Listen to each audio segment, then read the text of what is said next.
Olá, você que é escritor, escritora, ator, atriz, empresário, artista de modo geral. Deseja anunciar seu produto ou serviço na TV?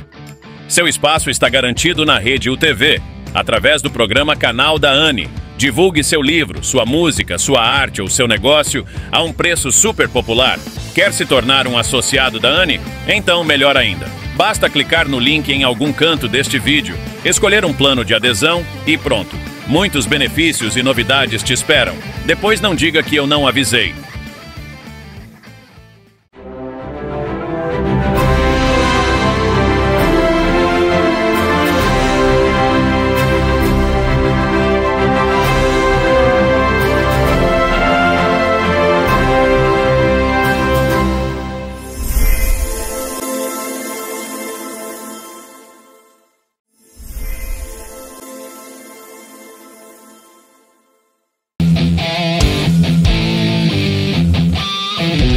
As leis de incentivo à cultura, como a Lei Rouanet e outras iniciativas regionais, têm sido ferramentas fundamentais para o financiamento de projetos culturais no Brasil. Contudo, elas enfrentam críticas recorrentes que levantam importantes reflexões sobre seu funcionamento e eficácia. Desafios e críticas às leis de incentivo à cultura no Brasil é o tema dessa semana no quadro Projetos Culturais. Eu sou Orlando Rodrigues, presidente da ANI, Associação Nacional de Escritores e Editoras.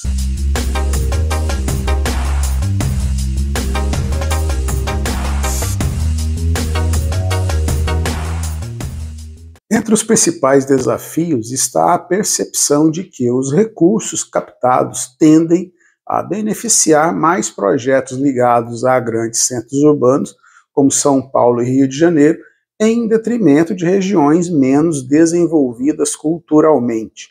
Essa centralização limita a democratização do acesso à cultura, afastando produtores e consumidores das regiões Norte, Nordeste e Centro-Oeste.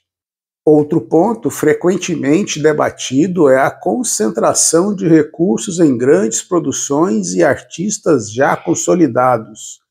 Essa dinâmica pode ocorrer porque empresas patrocinadoras que usufruem de benefícios fiscais geralmente preferem associar sua marca a projetos de grande visibilidade em vez de investir em iniciativas independentes ou de menor alcance. Assim, artistas emergentes e projetos comunitários acabam competindo em desvantagem no processo de captação. A transparência também surge como um desafio. Apesar de avanços nos últimos anos, ainda há críticas quanto à clareza e à acessibilidade das informações relacionadas à aprovação e execução de projetos, o que alimenta desconfiança por parte da sociedade e abre espaço para acusações de mau uso dos recursos públicos. Para aprimorar essas leis, algumas ações podem ser consideradas. Uma delas seria a criação de mecanismos de distribuição mais equilibrada de recursos, promovendo cotas regionais ou critérios que incentivem investimentos em projetos fora dos grandes centros urbanos. Além disso, é essencial fomentar políticas públicas complementares que ofereçam suporte direto a pequenos produtores culturais, reduzindo a dependência exclusiva de patrocinadores privados. As leis Paulo Gustavo e Aldir Blanc, por exemplo, foram criadas para apoiar o setor cultural em um momento de crise como a pandemia de Covid-19, mas também enfrentaram críticas importantes. Uma das principais questões levantadas foi a burocracia excessiva nos processos de acesso aos recursos, dificultando a participação de pequenos produtores culturais e a distribuição desigual dos fundos entre estados e municípios, gerando insatisfações, especialmente em regiões onde a gestão pública enfrenta dificuldades para implementar os projetos. Uma outra crítica está relacionada à falta de clareza nos critérios de seleção, o que, em alguns casos, resulta na percepção de favorecimento político ou pessoal. Também há questionamentos sobre a sustentabilidade dos projetos financiados, já que muitos artistas e coletivos culturais dependem do apoio contínuo para sobreviver além do período de emergência. Esses desafios reforçam a necessidade de ajustes para que as leis sejam mais inclusivas, eficientes e transparentes, ampliando seu impacto positivo na cultura brasileira. A simplificação dos processos burocráticos e a ampliação da transparência também são medidas cruciais. Plataformas digitais mais acessíveis, aliadas a auditorias regulares e relatórios claros, podem aumentar a confiança da população nas leis de incentivo. Por fim, campanhas de conscientização sobre a importância dessas políticas culturais podem ajudar a reduzir as críticas baseadas em desinformação, destacando o impacto positivo que tem na valorização da cultura brasileira e no fortalecimento da economia criativa. Dessa forma, apesar dos desafios, o aprimoramento contínuo das leis de incentivo pode garantir que elas cumpram plenamente seu papel de promover uma cultura mais inclusiva e diversificada em todo o Brasil. A ANE, Associação Nacional de Escritores e Editoras, pode desempenhar um papel crucial no apoio a artistas iniciantes que desejam acessar os benefícios das leis de incentivo à cultura. Através de workshops, palestras, vídeos de informação e esclarecimentos no canal da ANE e consultorias especializadas, a associação pode orientar sobre os processos de inscrição, elaboração de projetos e captação de recursos. A ANE está capacitada para oferecer suporte e assessoramento, ajudando os artistas a atenderem aos critérios exigidos por essas leis. Outro ponto importante é a promoção de campanhas educativas que esclareçam a importância das leis de incentivo e desmistifiquem o acesso a elas. Dessa forma, a ANE se torna uma ponte para fortalecer a presença de novos talentos no cenário cultural, garantindo que tenham oportunidades iguais de participar e crescer na indústria criativa. E então, você já conhece a ANE? Saiba mais visitando um de nossos sites, ane.org.br ou anecultura.org. Vai aparecer o link na tela aí. Escolha um dos planos de adesão e torne-se um de nós. Até um próximo vídeo.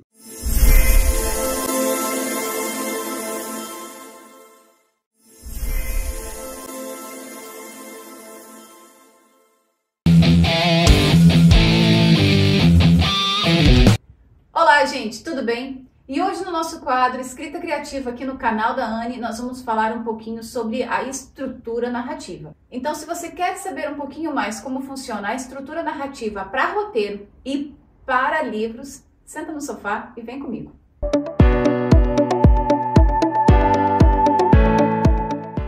Então, gente, muitas vezes quando a gente quer desenvolver uma história, a gente acaba meio que travando como começar essa história, certo? Eu já falei aqui sobre mapa mental, montar o seu esqueleto, narrativo, para você ter um conhecimento um pouco melhor do que você quer fazer e como você quer desenvolver essa história.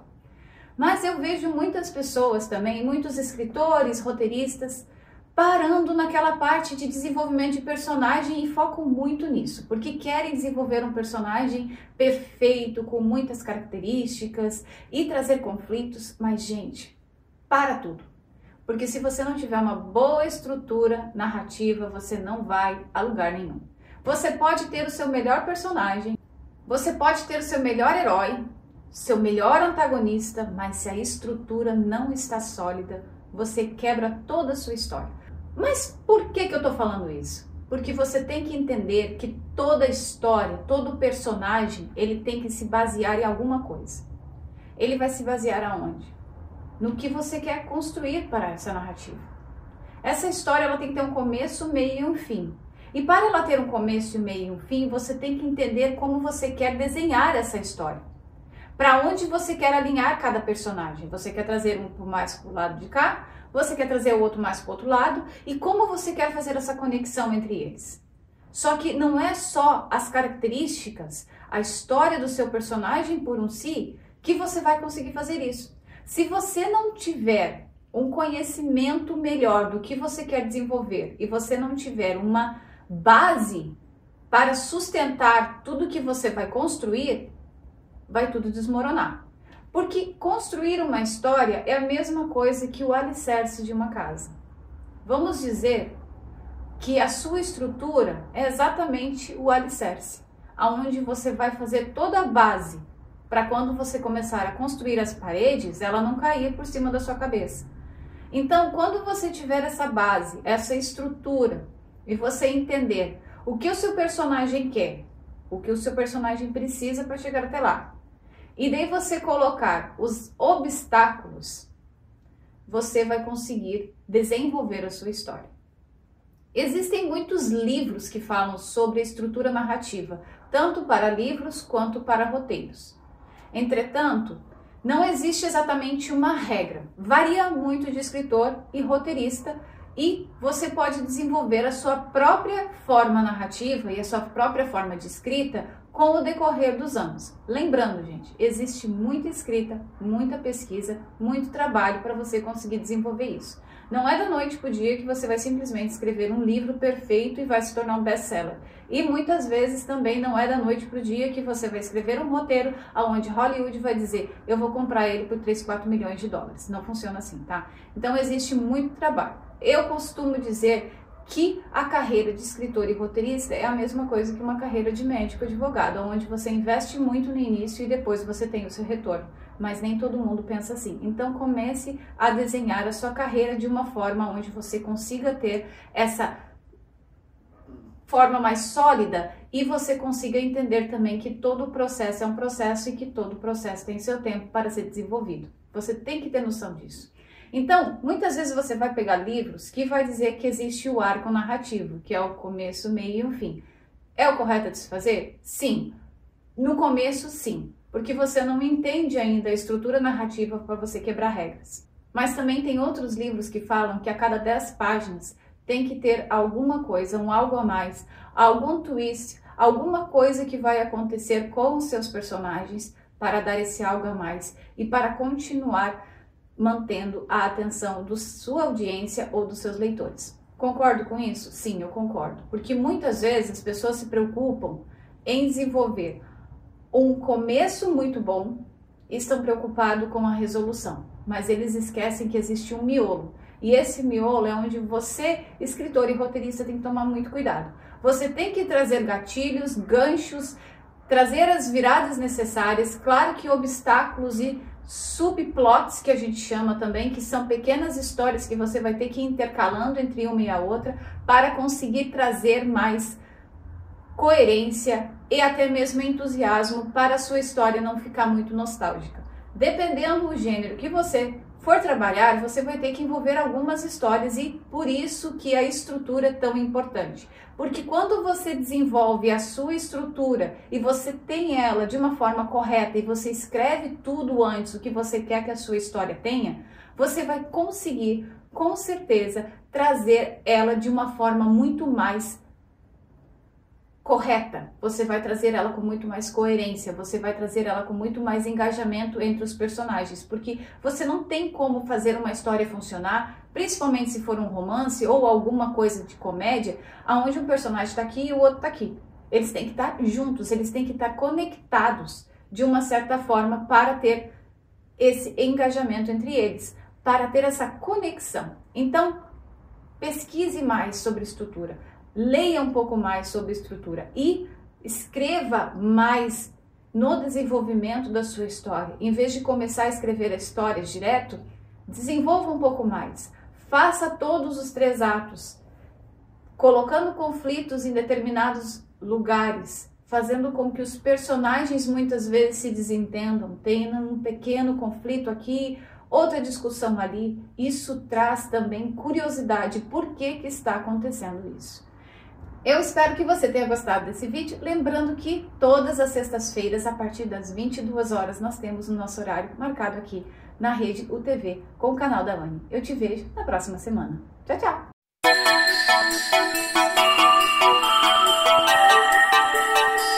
Olá, eu sou Vaninha, influenciadora literária e resenhista, e faço um trabalho de divulgações de livros e seus autores e autoras. Tem um canal no YouTube onde eu posto as resenhas em vídeos e nas outras redes vários tipos de divulgações, como apresentação de capas e sinopses, primeiras impressões, citações, motivos para ler, conhecendo os autores, conhecendo as autoras, avaliações na Amazon, Scoob e Publisco. É gratificante poder estar divulgando a nossa literatura nacional e estar junto com a ANE, a Associação Nacional de Escritores e Editoras, que é tão preparada para acolher, apoiar e orientar os novos escritores e escritoras. Vaninha e Livros e a ANE estão unidas em prol da literatura, da arte e da cultura. E você, quer vir com a gente? Vem!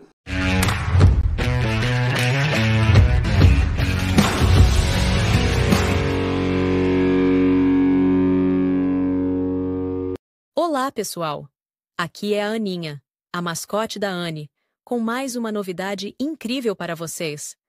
Antes de tudo, quero lembrar que a ANE, Associação Nacional de Escritores e Editoras, vai muito além do universo da literatura.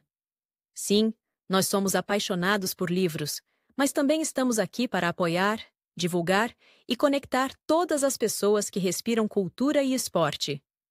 Seja você um artista plástico, roteirista, dramaturgo, cineasta, dançarino, professor, atleta ou qualquer profissional ligado a essas áreas, a ANE é um espaço feito para você.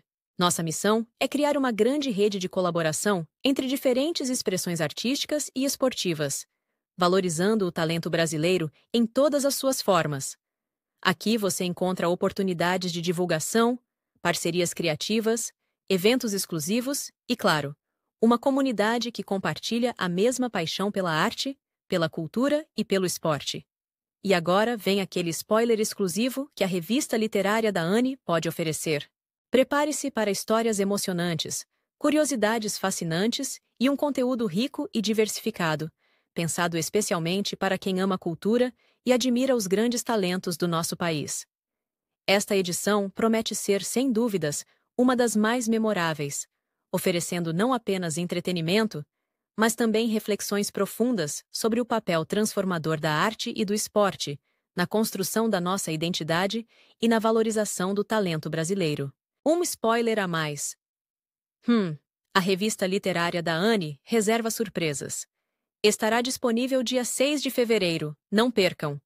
Ajude-nos a levar os talentos brasileiros aos 4 cantos deste país, tão rico em diversidade, cultura e pessoas incríveis que inspiram e transformam o mundo ao seu redor. Você já parou para pensar que muitas das histórias que amamos hoje, sejam em livros, filmes ou séries, na verdade têm suas raízes em mitos antigos? Histórias de heróis, deuses e criaturas fantásticas que datam de milhares de anos continuam a moldar a forma como contamos nossas próprias narrativas. Se liga que já já vamos falar disso.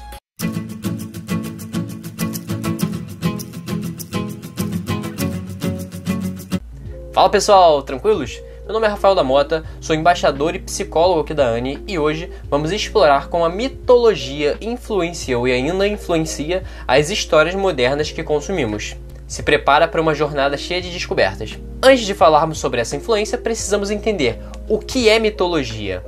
Bom, Mitologia é o conjunto de histórias e crenças criadas por diferentes culturas para explicar o mundo ao seu redor. Os gregos, por exemplo, usavam Zeus para explicar os trovões. Os egípcios tinham Ra, o deus do sol, para falar sobre o ciclo do dia e da noite. Mas os mitos não só explicavam fenômenos naturais, eles também abordavam questões humanas universais como o amor, o medo e o poder. E o mais interessante, essas histórias, mesmo criadas em contextos tão distantes, ainda fazem muito sentido para nós, porque falam diretamente sobre o que significa ser humano. Para exemplificar isso, você já ouviu falar no mito de Sísifo? Na mitologia grega, Sísifo era um rei que sempre estava desafiando os deuses constantemente e desrespeitando as regras divinas. Como punição por suas transgressões, Zeus condenou Sísifo a uma eternidade de esforço sem recompensa. Ele deveria rolar uma pedra enorme até o topo de uma montanha, mas sempre que estava prestes a chegar no cume, a pedra rolava de volta e ele tinha que começar tudo de novo. E aí, o que o mito representa? Qual a mensagem e ensinamento que ele traz pra gente? Assim, dependendo de quem leia, dependendo do momento de vida, cada um vai interpretar de um jeito.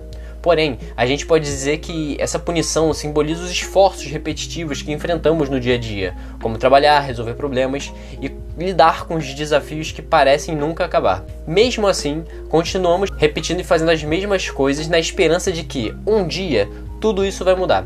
Acaba sendo um ato de bravura, mesmo sabendo o resultado que lhe aguarda.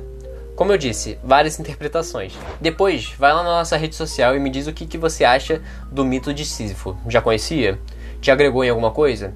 Deixa seu comentário lá e bate um papo com a gente. Um dos maiores legados da mitologia para essas histórias modernas é o conceito de jornada do herói, popularizado pelo mitólogo Joseph Campbell. A jornada do herói é um padrão narrativo que aparece em mitos do mundo todo. O herói é chamado para uma aventura, enfrenta desafios quase impossíveis, encontra aliados, supera seus medos no meio do caminho e retorna transformado. Pensa no Luke Skywalker em Star Wars, o Frodo em Senhor dos Anéis, ou mesmo Simba em O Rei Leão. Todos seguem esse padrão clássico. Mas não é só a jornada do herói que vem da mitologia. Outros arquétipos também são muito usados. O mentor, como Gandalf ou Dumbledore, tem suas raízes em figuras como Chiron, da mitologia grega. Ele era conhecido como o centauro sábio e bondoso, em contraste com a maioria dos centauros, que eram frequentemente retratados como selvagens e impulsivos. Ele é um símbolo de sabedoria, cura e sacrifício, além de ser um grande mentor de heróis. Nos livros, filmes ou séries de Percy Jackson, por exemplo, podemos ver ele sendo retratado. A figura do anti-herói também remonta a personagens como Loki, na mitologia nórdica, que hoje vemos em filmes da Marvel. A mitologia está presente de forma direta em muitas obras modernas. Thor e Loki, personagens das HQs e dos filmes, são diretamente inspirados na mitologia nórdica. Thor é o deus do trovão e Loki, o deus da trapaça. A Mulher Maravilha é ligada à mitologia grega, sendo filha de Hipólita, rainha das Amazonas. A própria série do Percy Jackson, que eu havia falado, onde é mostrado os deuses do Olimpo, semideuses e criaturas fantásticas. Harry Potter, que usa elementos mitológicos como o fênix, dragões e centauros. Além disso, o conceito de uma escolha profética ecoa as antigas lendas gregas sobre destino. Mas por que a mitologia ainda é relevante hoje? Porque ela fala sobre dilemas que nunca mudam. A busca por identidade, o medo do desconhecido e a luta entre o bem e o mal. Além disso, a mitologia nos ajuda a criar uma conexão emocional profunda com as histórias. Ver elementos mitológicos em uma narrativa traz uma sensação de familiaridade e atemporalidade. Da próxima vez que você assistir um filme ou ler um livro, preste atenção nos elementos mitológicos que estão presentes. Eles estão ali, mesmo que você não perceba de imediato. Talvez a história que você ama hoje tenha um pouco de Zeus, Odin ou de qualquer outro deus antigo escondido em seus alicerces. Agora, é a sua vez. Conta pra mim nos comentários qual história moderna você acha que mais se conecta com a mitologia. Vamos trocar essa ideia. Se você gostou desse conteúdo, vai lá no nosso canal e deixa o seu like e se inscreve no canal para acompanhar mais vídeos como esse. E lembre-se, as grandes histórias sempre têm raízes profundas. Até semana que vem e aquele abraço.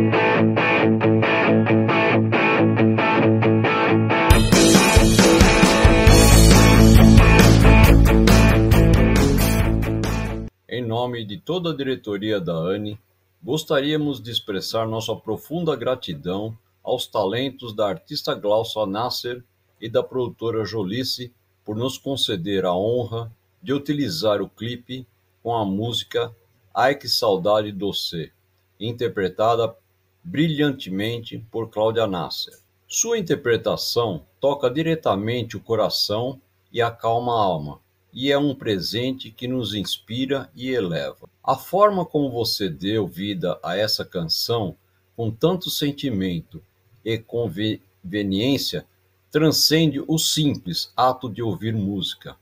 Ela nos transporta para um universo de emoções profundas, resgata memórias afetivas e nos conecta com o melhor de nós mesmos. É uma arte que emociona e deixa marcas positivas em todos os que têm a vantagem de ouvi-la. Somos privilegiados por contar com essa contribuição tão especial. À produtora Jolice, nosso reconhecimento pela parceria e apoio na concretização dessa magnífica homenagem. Vamos ouvir agora. Não se admire se um dia um beija-flor invadir a porta da tua casa, te der um beijo e partir. Fui eu que mandei o beijo, que é pra matar meu desejo. Faz tempo que eu não te vejo, ai que saudade doce.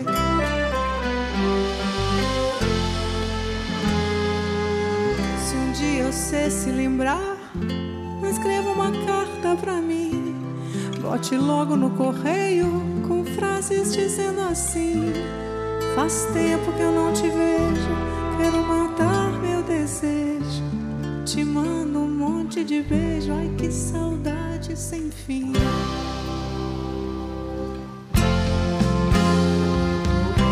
E se quiser recordar aquele nosso namoro, quando eu ia viajar, você caía no choro. Eu chorando pela estrada, mas o que eu posso fazer? Trabalhar é minha sina, eu gosto mesmo é doce.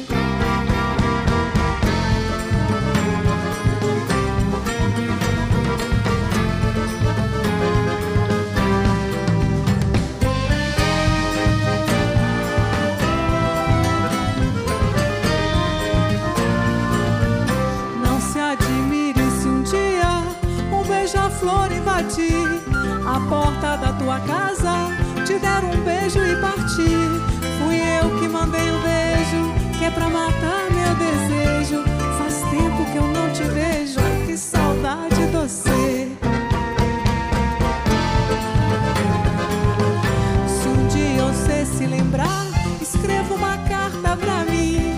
Bote logo no correio com frases dizendo assim: faz tempo que eu não te vejo, quero matar meu desejo. Te mando um monte de beijo, ai que saudade sem fim.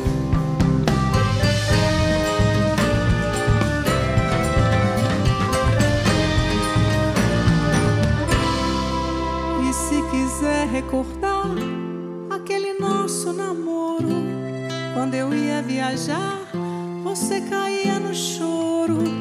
Eu chorando pela estrada, mas o que eu posso fazer? Trabalhar é minha sina, eu gosto mesmo é doce.